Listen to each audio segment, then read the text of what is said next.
book nerds, welcome back to the channel, and today I'm going to be having a quick go through of what I read in May with a little bit of a TBR for June.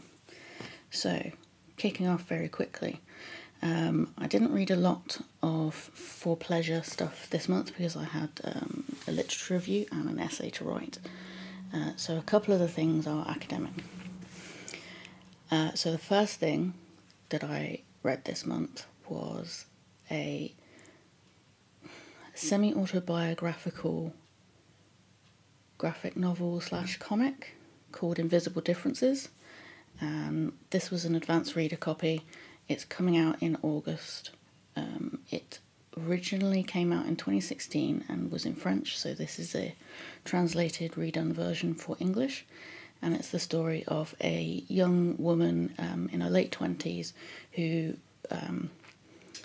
is trying to get and then succeeds in getting a diagnosis of Asperger's syndrome, and how that changes her life and how she manages to make some positive changes because of that.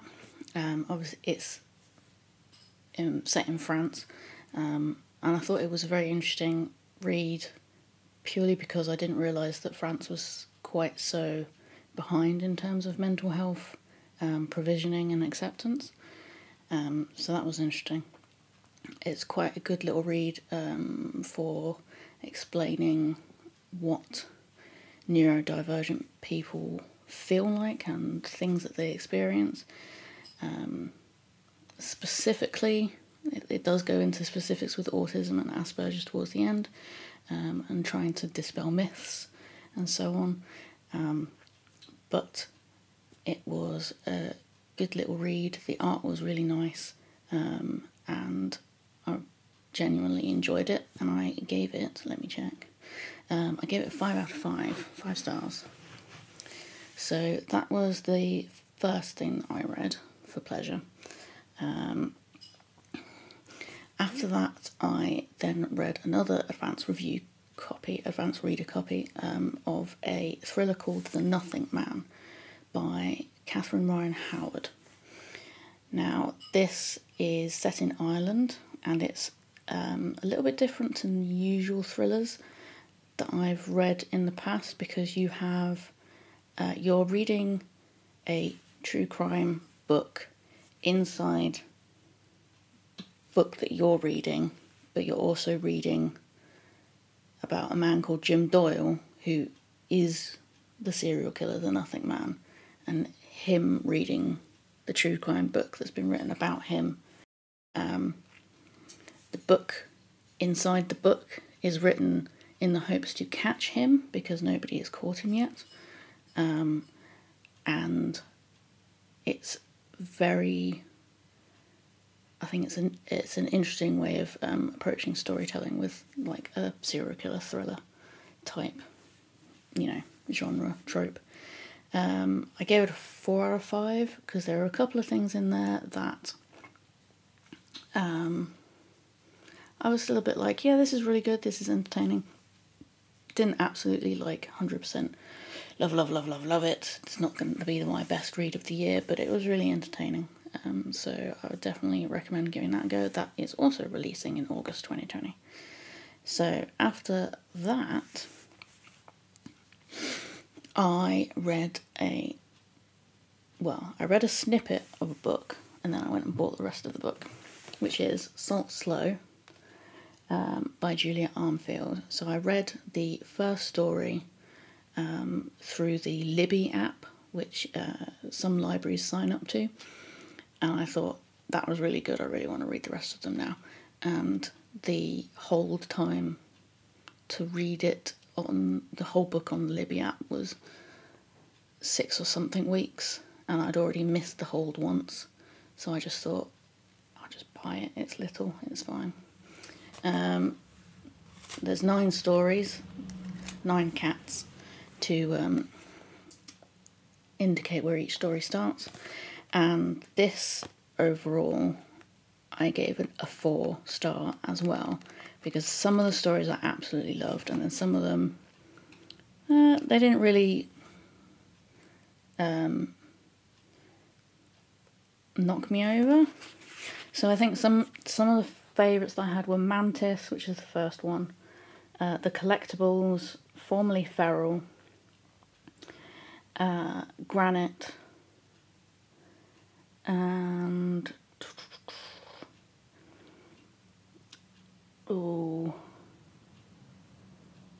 I think Stop Your Women's Ears with Wax. I liked, but not as much as the ones that I've just mentioned. So there are a couple in there that weren't as like knock it straight out of the park for me, but they may very well be for other people. But yeah, it's a series of 9 short stories. They're all a bit, little bit of gothic in there, a little bit of the monstrous. It's going through different comings and goings and phases in various women's lives, and yeah, I thought it was great. Reading the whole book cover to cover, I did notice some similarities between some of the phraseology in between different stories. So there are a few stories where Julia Armfield describes something as a yawn of blah, and I think she does it in 2 or 3 of the stories. So if that kind of thing bothers you, then maybe use the stories as palate cleansers in between bigger reads.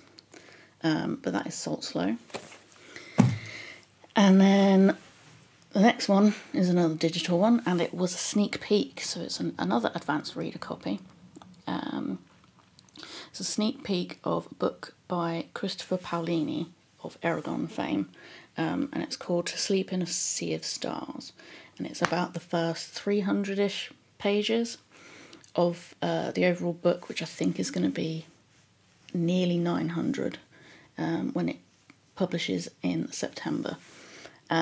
This I gave 5 stars as well because it was brilliant, and I really want to know what happens next. And if you like sci-fi, space opera-y, epic type, humanity versus aliens, but not quite as adversarial as you might think,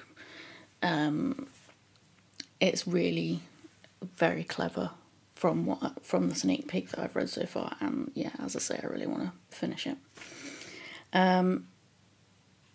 Finally, technically I finished this on June 1st, however today is now past that, so I thought I'd chuck it in anyway. I also finished The Woman in the Window by AJ Finn, which I gave a 3-star, because it's one of these thrillers that was billed as being the best thriller of 2018.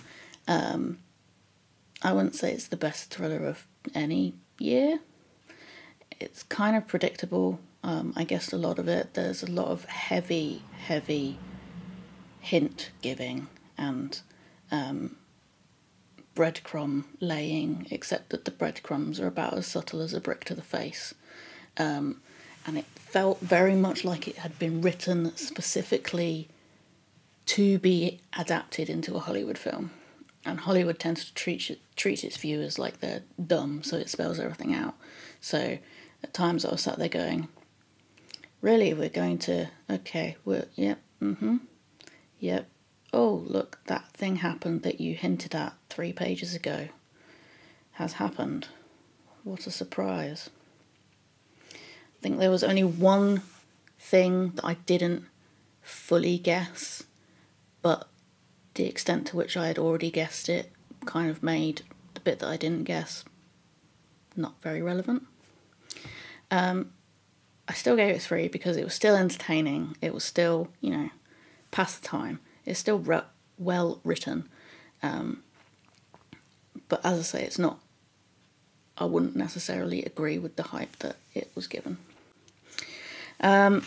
So 2 more books I'm just going to quickly show you are a couple of academic-y type books that I was reading specifically for the essay that I was writing. And that's why I didn't necessarily read it as much for pleasure stuff this month, last month. So first of all, we have Gender Trouble by Judith Butler. This is extremely dense. It's quite obtuse. This one, which is The Emergence of Trans. So that's everything that I read in May. So just a couple of things that I wanted to show you that I'm hoping to get through in June. The first of which is Gods of Jade and Shadow, which you can see I've already started. I started this back in April, and then essays happened, so I'm about a third of the way through. I'm enjoying it so far, but I need to get back to it and finish it off. Also because this author, Silvia Moreno Garcia, is releasing another book this summer, which I really want to have a look at, and I feel like I owe it to the author to finish this one before I read the next one. Then I got this back in January, My Sister the Serial Killer, and I really want to have a go at reading it. So it's only 226 pages, so I figured we should definitely be able to get through this in June. So watch this space. And then the last thing is just arrived today, upside down, Donut the Destroyer, which is a graphic novel from Sarah Grayley. I've got a couple of Sarah's other previous books, Our Super Adventure, for example, and this one just sounded like great fun. So from what I understand, this is Donut. She comes from a family with a long history of villains, but she wants to be a hero, so she bucks the trend and she goes to hero school instead of villain school, and hilarity ensues. I don't know, but I really like Sarah Grayley's art, and I thought this was kind of cool looking, so I grabbed it. But there you go, freshly unwrapped from the post for you. So I hope you enjoyed that little video. That was what I read in May, and some of the things that I hope to read in June. Hopefully I'll be able to read more than just those three things.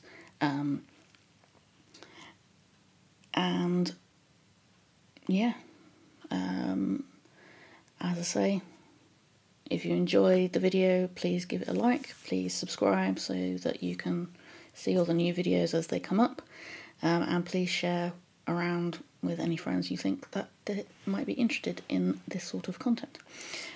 So that has been May/June Wrap-Up/TBR. I can't think of anything else to say, so I guess that's the end, and here you go. Ooh.